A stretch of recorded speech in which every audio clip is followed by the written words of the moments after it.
with every decision I make, I can absolutely change direction if need be. Now, I'm not saying it's always easy to change direction, or there might not be some consequences if you do, but it is possible to change your mind. It is possible to make a decision, and when it's starting to pan out and you don't like the direction it's going, you can absolutely say, nope, hold on. We need to go in a new direction. And if you're doing that with a clear mind, and if you're really looking at all areas and what it's impacting, and you can confidently say, it's not going to be easy, but we need to change direction on this, absolutely possible. I'm Amy Porterfield, ex-corporate girl turned CEO of a multi-seven-figure business. But it wasn't all that long ago that I lacked the confidence, the budget, and the time to focus on growing my small but mighty business. Fast forward past many failed attempts and lessons learned, and you'll see the business I have today. One that changes lives and gives me more freedom than I ever thought possible. One that used to only exist as a daydream. I created the Online Marketing Made Easy podcast to give you simple, actionable, step-by-step strategies to help you do the same. If you're an ambitious entrepreneur or one in the making who's looking to create a business that makes an impact and a life you love, you're in the right place, friend. Let's get started. Hey there, friend. Welcome back to another episode of Online Marketing Made Easy. I wanted to check in on you and see how you're doing because I, for one, recently had an absolutely incredible weekend. And I hope you did too. So at the time that I'm recording this, it happens to be a Monday. And last weekend, we flew in my team. So I have a 100% remote team. There's actually one person who moved from Northern California to Franklin, Tennessee. So I guess there's two of us now in Tennessee. Everybody else is across the US. So I flew out everyone. So there's about 17 of us because two of them are pregnant and they couldn't come. It turns out that right now I have 4 pregnant people on my team. 4. But 2 of them couldn't come because those babies are coming really soon. And so anyway, everyone else flew out for 2 days of team building and fun and conversation and connection because we hadn't all been together since before COVID. Some of us have gotten together because of the DCA launch, but that doesn't include everyone. So I wanted everyone together. And after this weekend, I was left feeling really, really excited, energized, grateful for the opportunity to lead such a talented group of people. And I looked at Hobie after it was over and I said, I love every single one of them so much. And it's a good feeling when you look at your team and you know everybody on your team is meant to be there. Everybody is in the right seat. And let me tell you, because you know I like to keep it real, there are many times throughout the year where someone comes on our team, it's just not working. I know they're struggling, I'm struggling with them, and I can't actually say everyone on my team is in the right seats. But it just so happened that when this retreat hit, I looked at the table and I thought, every single one of them are right where they need to be. They're excelling. They're doing amazing things. I appreciate them. So I felt really, really grateful. So let's talk about the MarTech podcast hosted by Benjamin Shapiro. This is a good one for us entrepreneurs who are always on the go because it has episodes you can listen to in under 30 minutes. And the MarTech podcast shares stories from world-class marketers who use technology to generate growth and achieve business and career success. So Benjamin is quickly becoming a go-to for diving deeper into understanding the technology that accompanies entrepreneurship. So he's got topics like social explosions opportunity for marketers, or the 6 pillars of IP, or how artificial intelligence is changing sales. And you'll be sure to walk away with a new concept every single time you listen. So head to your favorite audio platform to start listening to the MarTech podcast. So now that I'm back into work mode and I have had a bit of time to really reflect on all that happened this weekend, I started to think about leadership and specifically the qualities of a great leader. And I'm sure you've read or heard somewhere that one of the qualities of great leaders is the ability to make informed decisions quickly. Do I need to say it again? One of the qualities of a great leader is the ability to make informed decisions quickly. And I have to say, I agree with that.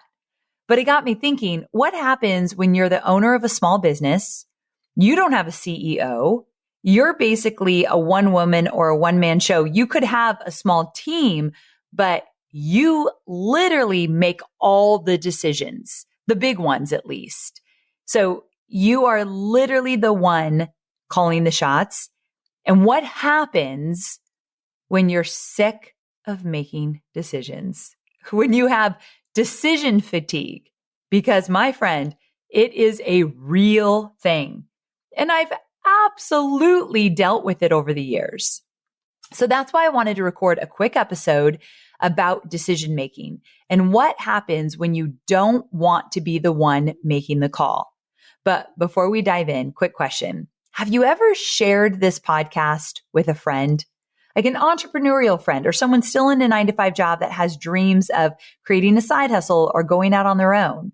Would you mind just grabbing the link to this episode or to really the podcast in general and just texting a friend and saying, hey, I think you might love this podcast. Take a listen. It would mean the world to me. My mission is to use my podcast to help as many entrepreneurs and budding entrepreneurs as possible. So I'd be grateful if you could help me make that happen. Okay. So if you have your own small business, maybe it's just you, or you have a few employees, or maybe you have 10 employees, it's likely that you don't yet have a CEO. So if that's you, I'm talking to all of you without a CEO. So at the end of the day, the big decisions are up to you.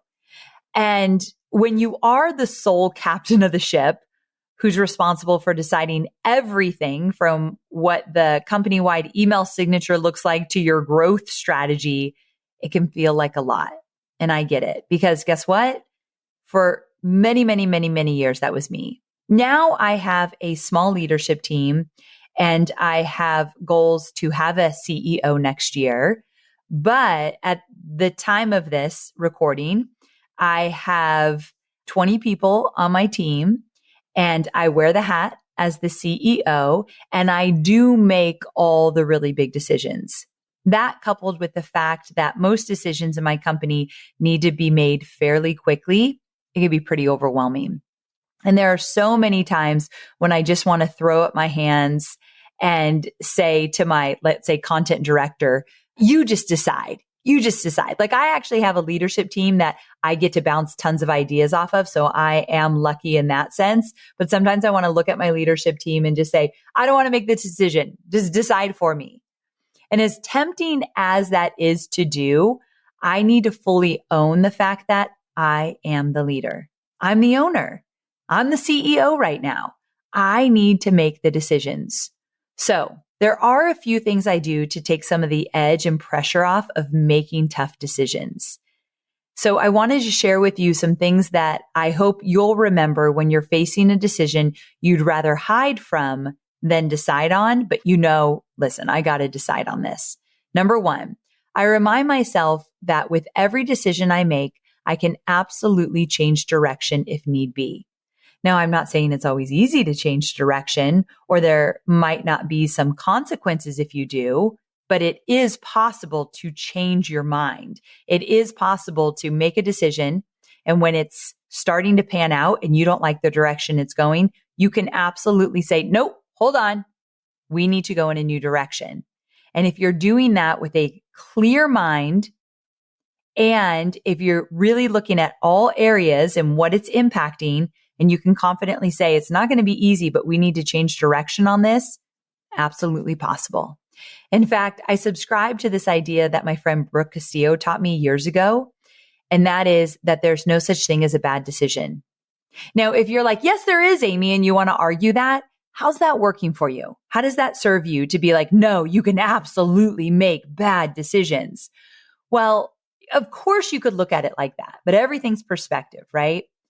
And what Brooke says is, if there's no good decision or bad decision, there's just a decision. You make it, You find out if that decision is moving you in the direction you want to go or not. And if it's not, you make a new decision. And so taking away the good, the bad takes away a lot of shame, guilt, and judgment that literally, my friend, you do not need. That is a decision. You can subscribe to believing that be careful of any decision you make, because if you make a bad decision, you're going to screw yourself. How is that even serving you?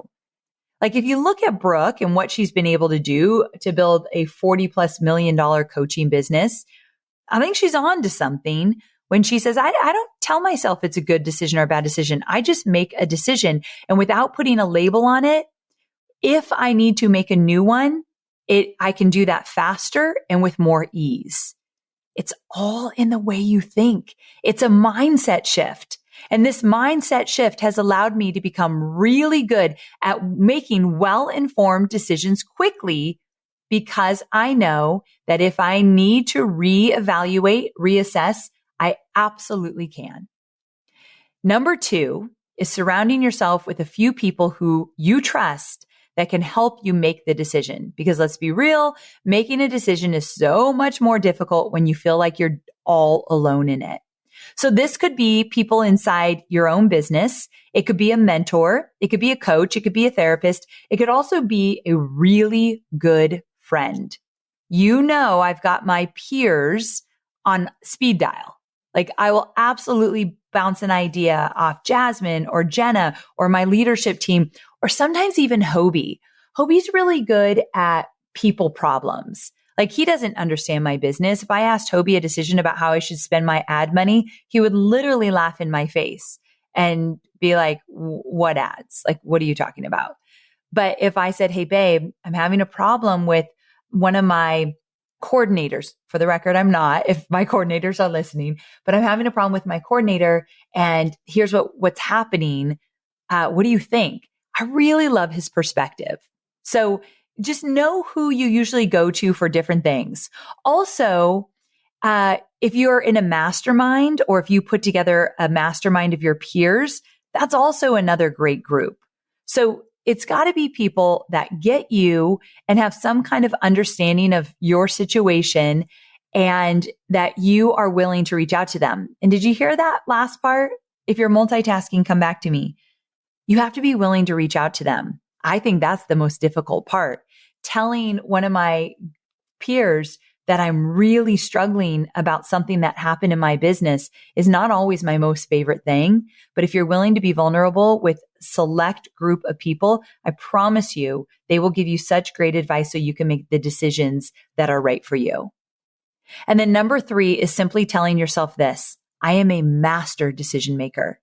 I'm also a master troubleshooter. Let me tell you, friend, this little mantra is incredibly helpful to tell yourself when you're having decision-making anxiety, because it helps you shift your identity. I do this all the time. When I have a hard thing that comes my way, I tell myself I'm a master troubleshooter. I am such a master at making quick decisions that are informed. I tell myself, I give myself the identity, and that helps immensely. I start to really believe it. And today I can tell you, I do think I'm a master troubleshooter. I do know I make well-informed decisions quickly. And I also am willing to change direction if need be when I see the opportunity. So all of those help this whole situation of making decisions quickly so much easier. So here's my homework for you. The next time you have a decision you need to make, but would literally rather eat sand than try and figure out what to do these 3 things. Number 1, remember that your decision isn't set in stone. You can always go back, reevaluate, and change course. Number 2, surround yourself with a couple of people you can trust that you can also lean on for advice and support. And number 3, own the fact that you are a great decision maker. You are great at troubleshooting. You've come this far. You've made a lot of decisions to get to where you are right now listening to this podcast. You've got this. And after doing this time and time again, I promise making decisions will become much, much easier and far more enjoyable. But remember this, usually the most successful entrepreneurs are quick decision makers. They don't sit on making a decision for too long because life passes them by, opportunities pass them by, and it keeps them playing small. Become a master at decision making. All right, my sweet friends, I hope you loved this shorty episode and found it valuable. Thank you so much for hanging out with me. Thank you for sharing this episode with an entrepreneurial friend. It means the world to me. So go out there and make some decisions. You've got this. I'll see you on Thursday for more entrepreneurial goodness. Same time, same place. Can't wait. So I was thinking about the shortest day of the year earlier. Well, technically we have the same amount of time as every other day of the year. The lack of daylight makes it feel so much shorter. I mean, I know I cannot be the only person who wants to curl up in my barefoot dreams blanket much earlier than I usually do to call it quits for the day. When it starts to get dark, I am done. So all this got me thinking that this is kind of the same feeling as working with disconnected tools. Our workday is the same length as always, but before we know it, we've spent 3 hours manually fixing something that is supposed to be automated, and we have to wander through the data in the dark. Thankfully, HubSpot's all-in-one connected customer relationship management platform serves as a single source of truth for managing customer relationships across marketing, sales, service, and operations, meaning all of your team's data is truly automated. With multiple hubs, over 1,000 integrations, and an easy-to-use interface, HubSpot helps you spend less time managing your software and more time connecting with your customers. Plus, with a quick and easy onboarding process, your teams can get started quickly. So learn how HubSpot can help your business grow better at HubSpot.com.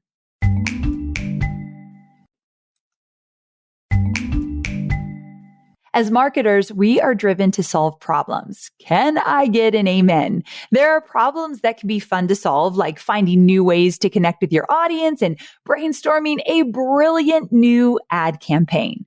Then there are problems that are just frustrating, like when your ad tech doesn't work like it's supposed to, and you can't measure how well your new brilliant ad campaign is actually performing. So frustrating. That's when you want to look at HubSpot CRM or Customer Relationship Management Platform, which, if I may say so myself, is ridiculously easy to learn, use, and love. That's because it's a handcrafted, sophisticated system designed for the way marketers actually work, not a bunch of cobbled together tools that don't speak to each other. So with customizable hubs and tools that you can add or subtract as you grow, HubSpot is ready to help you squash endless problems caused by broken tech and start solving problems that help you break the internet. Ooh, so good. So learn how HubSpot can help your business grow better at HubSpot.com.